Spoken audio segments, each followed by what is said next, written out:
नमस्कार।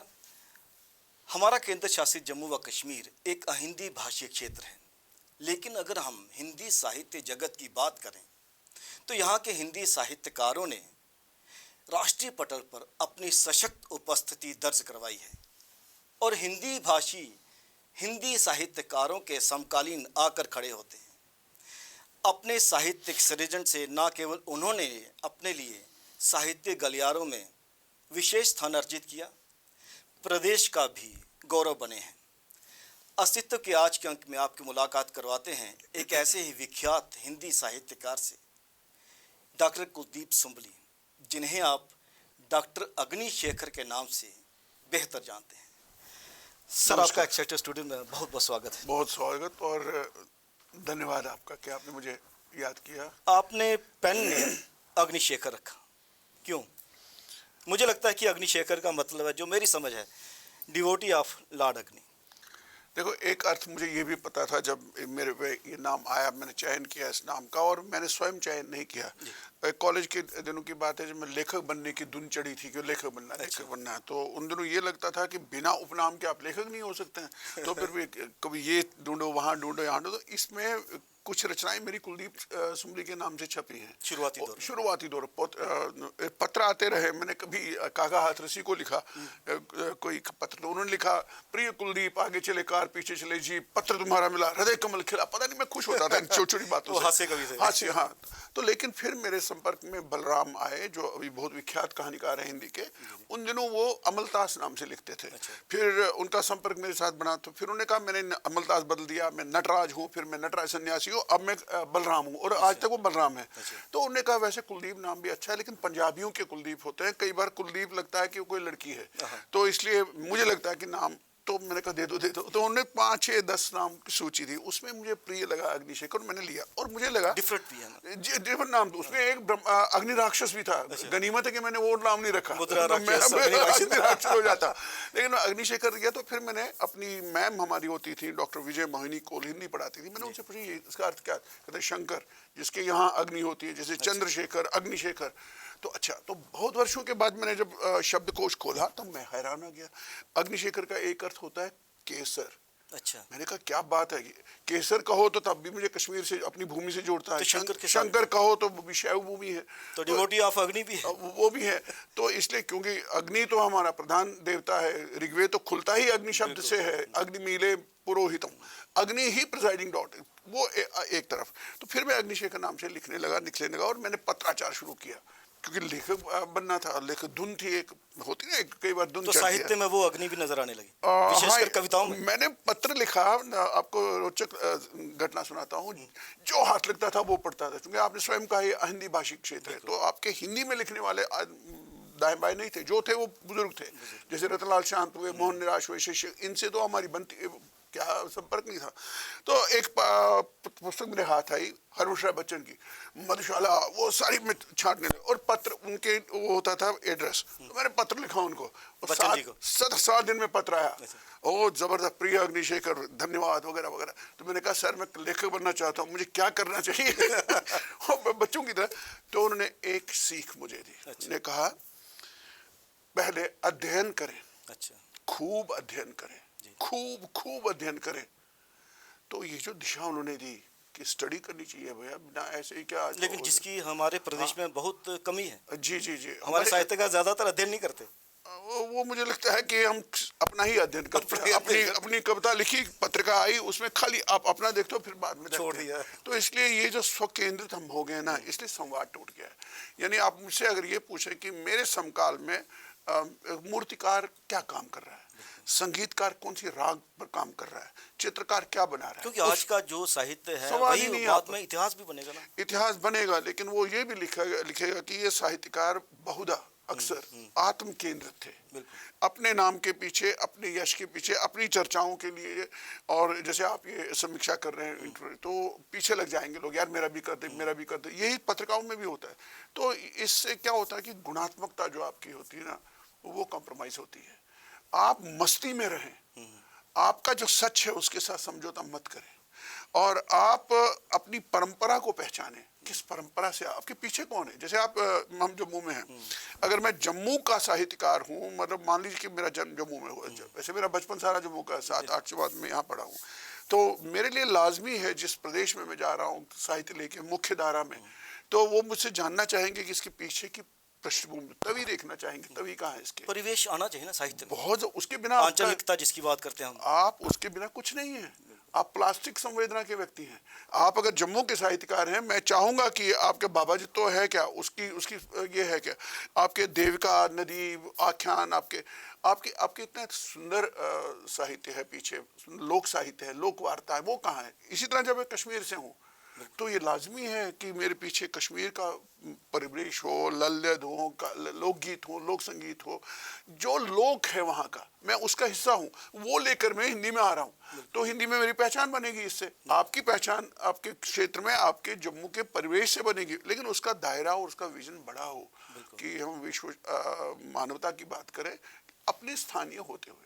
अगर आप तवी से प्यार नहीं करते, मैं किसी को कोट जीवनदायी है, बिल्कुल बिल्कुल। मेरा दागिस्तान जब आप पढ़ेंगे रसूल हमजा तो का, वो कहता है जो अपनी नदी से प्यार नहीं करता, अपने गांव से प्यार, वो विश्व कवि क्या होगा? इसके बारे में मैं आपसे बात साझी करता चलूँ कि इनके जितने भी काव्य संग्रह आए डॉक्टर अग्निशेखर जी के, उनके जो शीर्षक थे वो भी कम। जैसे आपने नदी की बात की, तो आपका एक कविता संग्रह है, मुझसे छीन ले गई मेरी नदी। जी, आपने काल वृक्ष की छाया में मेरे मैं आपसे सबसे पहला मेरा संग्रह 92 में जम्मू में ही था, निर्वासन के बाद इमीडिएटली। किसी भी समय मैं कहना चाहता, वही किसी भी समय, अब किसी भी समय इतना ओपन शीर्षक है, कुछ भी हो सकता है किसी भी समय।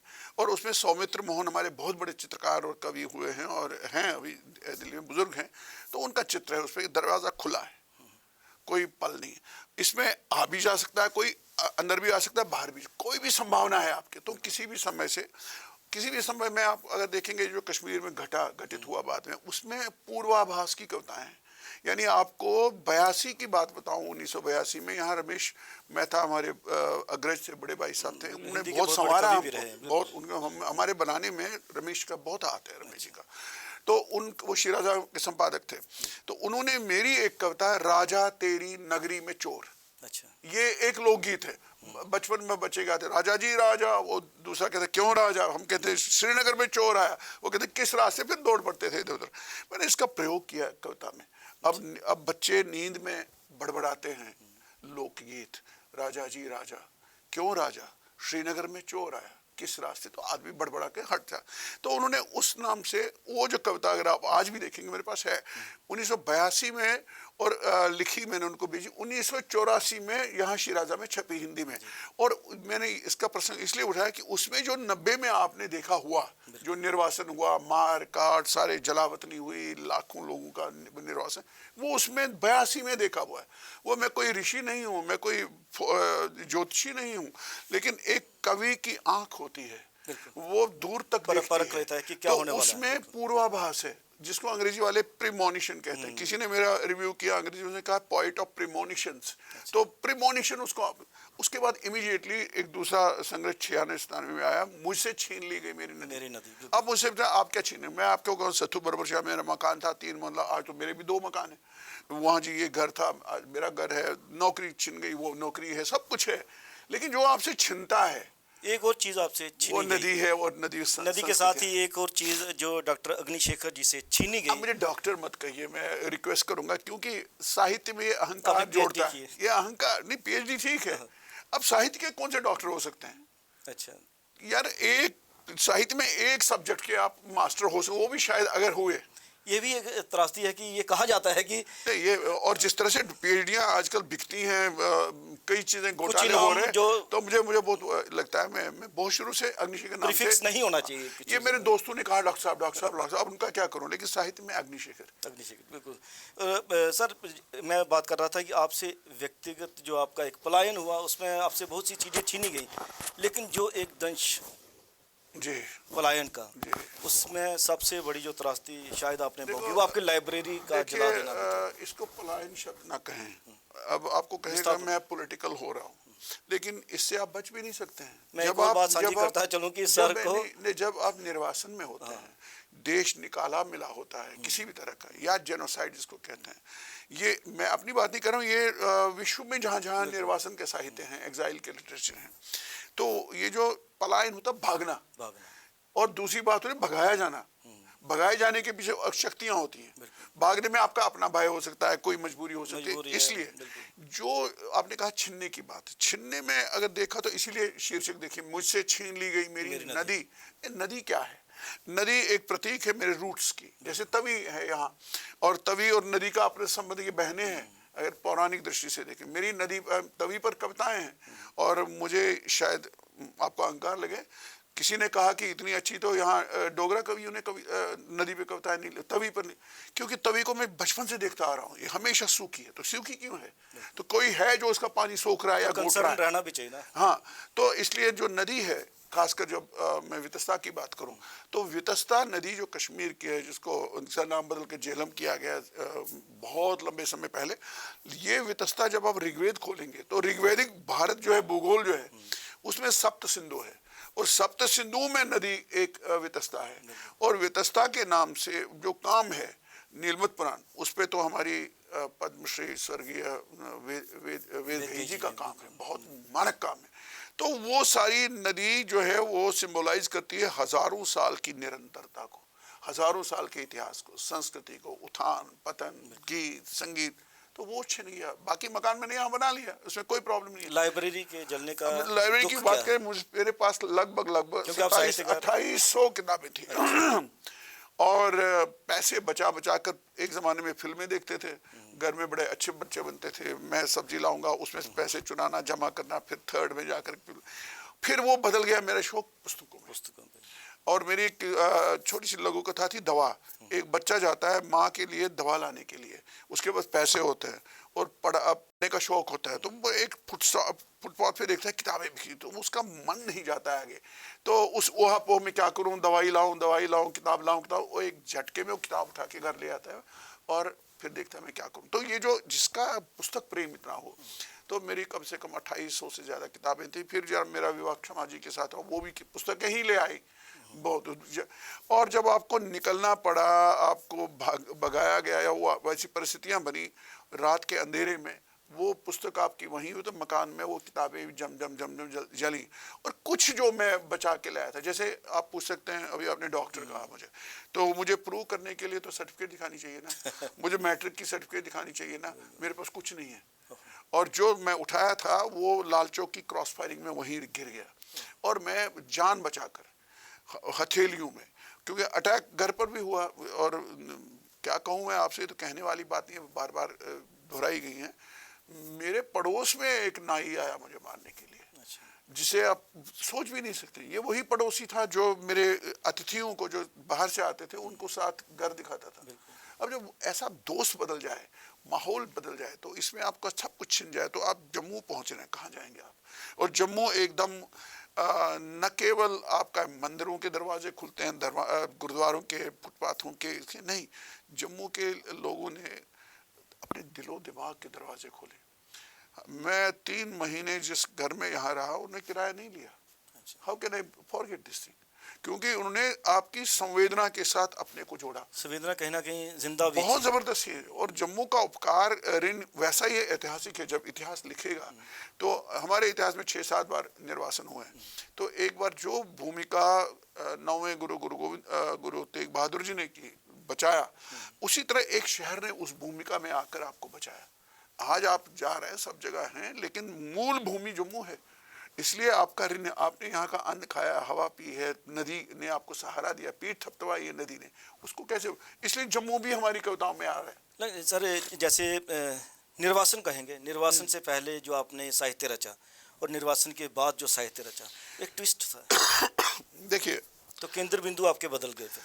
देखिए, हाँ, बहुत ही पैराडाइम शिफ्ट जिसको अंग्रेजी वाले कहते हैं, वो 90 के बाद हुआ। लेकिन उससे पहले मैं क्या लिखता था, जैसे मैंने कहा कि कविता में मैंने कहा पूर्वाभास, प्रीमोनी, पहले ही लगता है आपको कुछ होने जा रहा है, क्योंकि उसमें आपकी स्मृतियां काम करती हैं, आपका इतिहास काम करता है, आपके इतिहास के अनुभव काम करते हैं।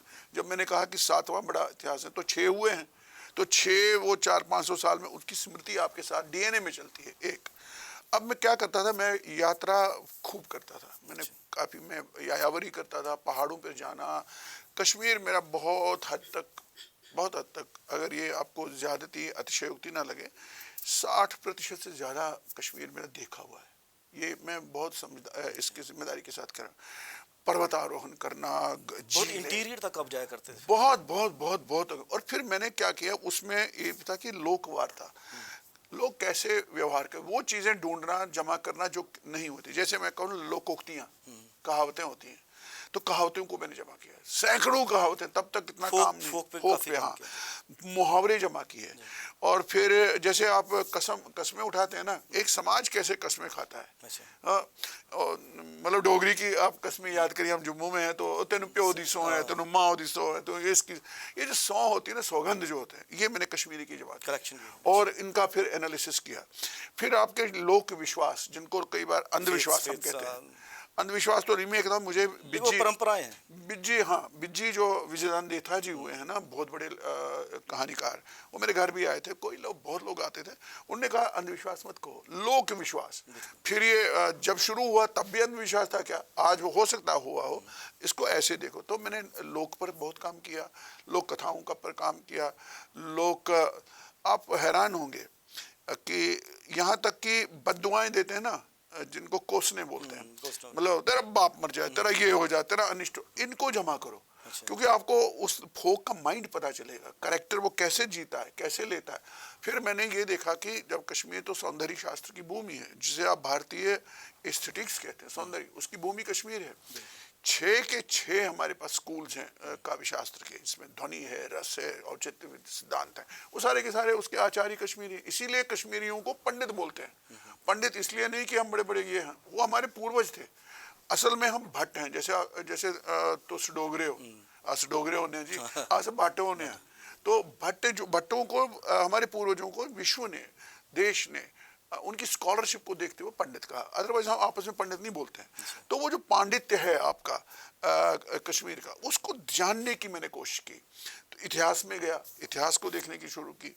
तो आप कहते हैं, अभी इसी बहाने कहता हूँ कि यूरोप ने कहा, भारत पर आरोप लगाया कि इनके यहाँ इतिहास की चेतना नहीं है, लेकिन गलत है, बहुत पुराना है। अरे जब कलहन पे आएंगे 12वीं शताब्दी में, वो जब लेखन शुरू करते हैं तो वो 11 इतिहासों की बात करते हैं जो स्रोत उसके पास हैं, यानी उससे पहले लिखे हुए।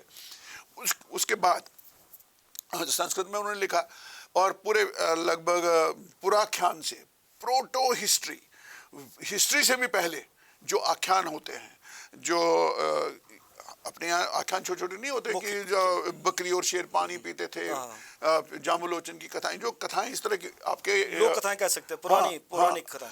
एक तो कथा होती है, दूसरा आख्यान होता है। आख्यान को उन्होंने लीजेंड कहा, लीजेंड और मिथ भी कहा। मिथ नहीं है, हमारे यहाँ पुराण है, हमारे यहाँ आख्यान है, हमारे यहाँ उपाख्यान है। ये तो अंग्रेजों ने दिया शब्द, मिथ है, ये झूठ है। तो ये भ्रमित करने के लिए, उसमें सच्चाई के बीज होते हैं उन कथाओं में। जैसे आप जोरावर सिंह को लेकर के लोक गीतों में मेंशन नहीं है क्या? है, बारह, हम बारह कहते हैं, बारह हैं। जैसे आपके ये हैं कारका हैं, ये हैं, तो उनमें ये चली जाती हैं चीजें। तो उस पर मैंने ध्यान बहुत दिया था। और उसके बाद मैंने कहानियां शुरू की, शुरू में लिखी। तो मैंने आपको कहा ना, मैं अभी तलाश रहा था कि मुझे क्या होना है। तो ऐसे में जो ये निर्वासन की घटना हुई, ये जो जेनोसाइड हुआ हमारे साथ, आपको सब कुछ छोड़ छाड़ के भागना, जान बचाकर भागना पड़ा। तो इससे कैसे बच सकते हैं? जब आप लिखेंगे, जब टेंट भी खड़े हो रहे हैं, जम्मू पूरा तंबू का शहर बन गया, और इतने 24-25 के टेंट हैं, और आप टेंट में रह रहे हैं। अब वो फावड़े लेकर खोद रहे हैं, आपको टेंट नहीं मिल रहा है, आप झगड़ रहे हैं, आप लड़ रहे हैं, अब बच्चों के स्कूल नहीं है, वो जो, तो आपका नया संघर्ष स्टार्ट में वही आएगा, बिल्कुल। और इससे आप बच नहीं सकते हैं। अगर आप लोक के कवि हैं, जनता के कवि हैं, तो आप फिल्मी गाने तो नहीं लिखेंगे, आप वो मन बहलावे के गाने तो लोगों का दर्द ही बयान होगा। वो दर्द उसमें आएगा, उसमें इंटरेक्शन आएगा, उसमें ये आएगा। मान लीजिए 90 में आपने मुझसे ये बात की होती, मान लीजिए आप तब छोटे थे, मैं स्वयं छोटा था, तो ये बात मेरे में आती, यार जम्मू का ये बंदा है, इसने मेरे दर्द को जानना चाहा। तो इसी तरह वो जो जम्मू ने रिएक्ट किया, जिस तरह से पॉजिटिवली रिएक्ट किया, उस रिएक्शन का प्रतिफलन भी आपको साहित्य में मिलेगा। जम्मू के लेकर आप कविताएं देखिए कश्मीरियों की, जिनको आप कश्मीरी पंडित कवि कहते हैं, तो वो जो है ना, आप में एक शिफ्ट आया। अब क्या ये पहली बार आया? 1947 में इस देश का विभाजन हुआ, विभाजन। और विभाजन हुआ फेथ पर, कि लोगों ने कहा रिलीजियस फेथ पे। ये जो हम दो कौमें हैं, मुसलमान और हिंदू, हम एक साथ नहीं रह सकते हैं, यानी धर्म या मजहब उसका आधार बना, और देश 3 टुकड़ों में बट गया। जो अपने पास भारत है, फिर उधर पूर्वी पाकिस्तान जो बांग्लादेश है, और इधर। इसमें लाखों लोगों का नरसंहार हुआ। कुछ लोग कहते हैं 10 से 20 लाख लोग मारे गए, और करोड़ों लोग यहाँ से वहाँ और वहाँ से यहाँ उजाड़ जो।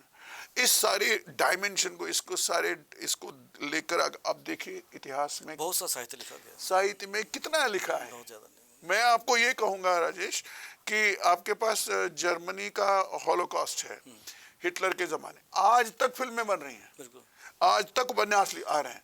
तो लेकिन इतना बड़ा त्रासदी हुई, तो आपके पास ले दे के आप कुछ ही लोगों पर रुक जाएंगे फिर, जो उस दौर में लिखा गया, बस हाँ, उसके बाद उसके बारे में। हाँ बिल्कुल, जैसे मंटो हैं, मंटो ने बहुत जबरदस्त किया काम, लेकिन कितने मंटो हैं। अच्छा, आपके पास यशपाल हैं, आपके पास तामसवाला है, ये है, और उन्होंने भी अपनी एंगल से लिखा, उनके पास एक दृष्टि अलग थी, टाइम में ही लिखा गया, और उनके पास एक मार्क्सवादी दृष्टि थी। उन्हें मार्क्सवाद की दृष्टि से उस चीज को लिया, ह्यूमन सेंसिबिलिटी को लिया। लेकिन जो आपका एक पूरा नरसंहार हुआ इस जम्मू कश्मीर क्या पूरे हिंदुस्तान में, जम्मू कश्मीर की बात करें तो मुझे बताइए, जो जम्मू कश्मीर में ही अक्टूबर में फिर हमला हुआ पाकिस्तान ने किया, जो मीरपुर में हजारों लोग मारे गए, जो जम्मू ने क्षति, इसको लेकर कितना साहित्य है। क्यों साहित्यकार चुप हो जाता है और चुप रहता है और अपने को बचाता है, अपने को वो कहते हैं ना, तू केड़े पंगे च में ना यार, तू कौन से पंगे में पड़ रहा है। साहित्यकार इसी शोशो पंजे डोगरी में होते हैं, उसमें हाँ। असमंजस में फंस जाते हैं। जैसे आपकी पॉलिटिकल आइडियोलॉजी है, तो उसके साथ उस साहित्यकार कैसे सामंजस्य बिठा बैठे। आपके पास फिर लेखक की जो सही दृष्टि होती है वो नहीं होती है। आप मुझे दिखाने के लिए, किसी को इम्प्रेस करने के लिए, पत्रिका के संपादक को, चाटुकारी का तो बहुत सस्ता शब्द है। आप सच में अगर कवि हैं तो आप अवतार सिंह पाश होंगे, आप अगर सच में कवि हैं तो सूली पे चढ़ जाएंगे सच के लिए। आप सच में कवि हैं तो दक्षिण अफ्रीका का साहित्य, जो ब्लैक लिटरेचर कहते हैं, आप बेंजामिन मोलोइस हो सकते हैं, आप फिलिस्तीन के कवि हो सकते हैं, दरवेश, महमूद दरवेश, आप यहूदा अमीखाई हो सकते हैं, यहूदा में अफ्रीकी इसके इजराइल के। लेकिन सैक्रिफाइस करना आना चाहिए उसके लिए। एक तो दृष्टि चाहिए आपको, दृष्टि के बाद अगर दृष्टि है तो साहस आएगा।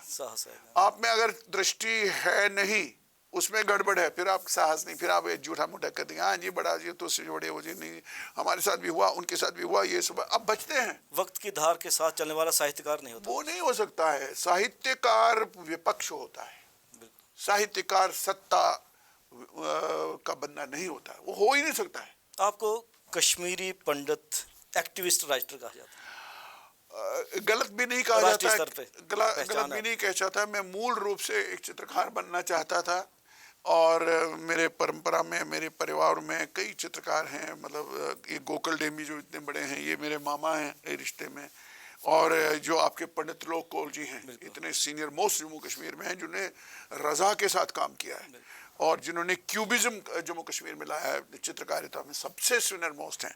ये हमारे जो मेरा पैतृक गांव सुंबल है, वहाँ से इनका कनेक्शन है।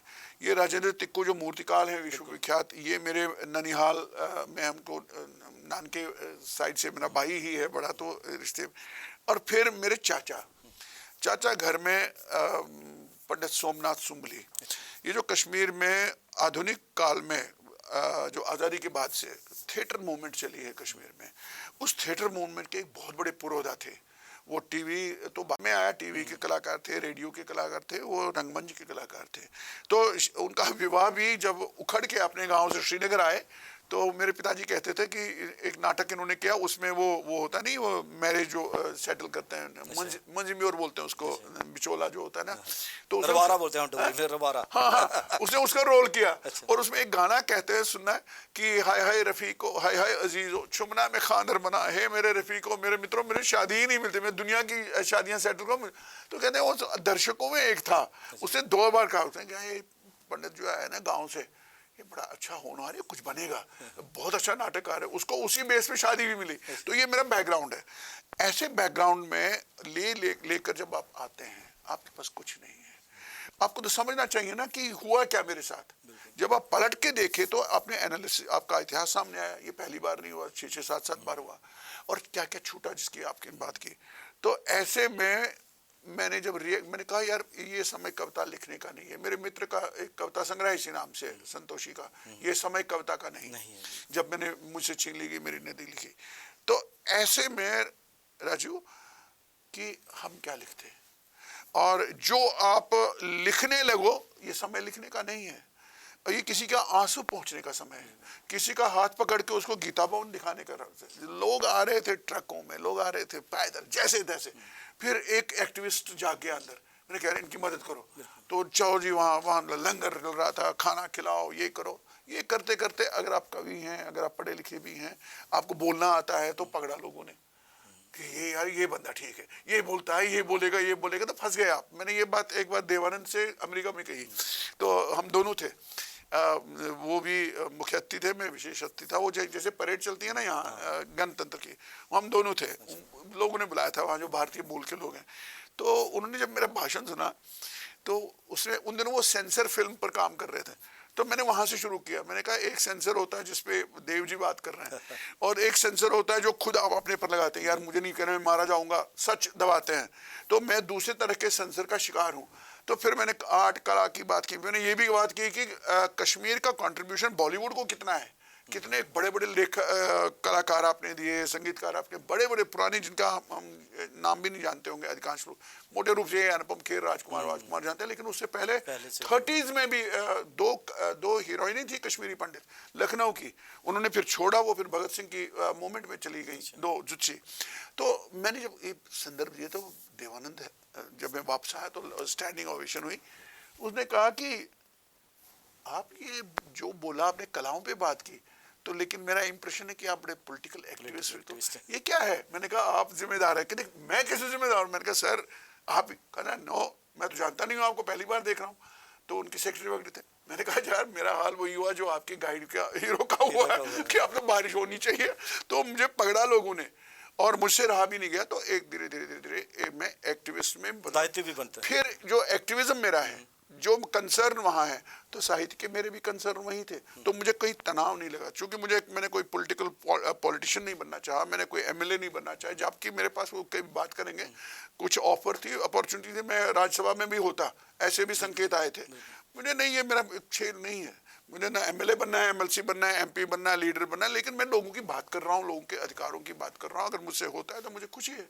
तो इस तरह एक एक्टिविस्ट की छवि भी बनी, लेकिन मेरा कवि की छवि और एक्टिविस्ट, उस एक्टिविस्ट की कंसर्न जो है, उसमें कहीं तनाव या विरोधाभास नहीं है। तो उस पर समझौता भी नहीं हुआ? नहीं होगा, कभी नहीं होगा। सर उम्मीद करेंगे कि जो भी ये इंटरव्यू देखेंगे वो ही बात आप पहचानेंगे और जानेंगे कि एक साहित्यकार का एक्टिविस्ट होना भी बहुत आवश्यक है, क्योंकि साहित्यकार को सच ही लिखना चाहिए, सच ही बोलना भी चाहिए। गोली भी खानी चाहिए, उसके लिए तैयार होना चाहिए। अवतार सिंह पाश क्यों मारे गए? मैंने कहा ना कि सच के साथ समझौता जिस दिन आपने किया, मन के जिस कोने में जितना भी अंश में किया, आप अपने पर प्रश्न लगाओ कि मैं सच्चा कलाकार, रंगकर्मी, साहित्यकार, चित्रकार नहीं हूं। उम्मीद करेंगे कि आपके जो प्रेरक शब्द हैं सभी को प्रेरित भी करेंगे। आप एक्सेलसियर स्टूडियोज में, आपका बहुत बहुत धन्यवाद। आपका भी बहुत। ये वेदना है जो हम कहते हैं, ये बदलना चाहिए, सब कुछ बदलना चाहिए, और फिर से खुशहाली आए, हम सब अपने गौरव को प्राप्त हों। लड़ाई उतनी सी है, चाहे वो कविता से कर रहे हैं, आप रंग कर्म से कर रहे हैं, किसी से कर रहे हैं। आपका बहुत बहुत धन्यवाद। आपका भी बहुत बहुत धन्यवाद। अस्तित्व के इस अंक में आपने बातचीत सुनी डॉक्टर अग्निशेखर जी से। उन्होंने कहा कि अगर आपको साहित्य रचना है तो ईमानदारी से रचिए, और साहित्यकार एक एक्टिविस्ट भी हुआ करता है, होना भी चाहिए। कैमरा पर्सन करण सिंह के साथ राजेश्वर सिंह राजू को अब दीजिए इजाज़त। नमस्कार।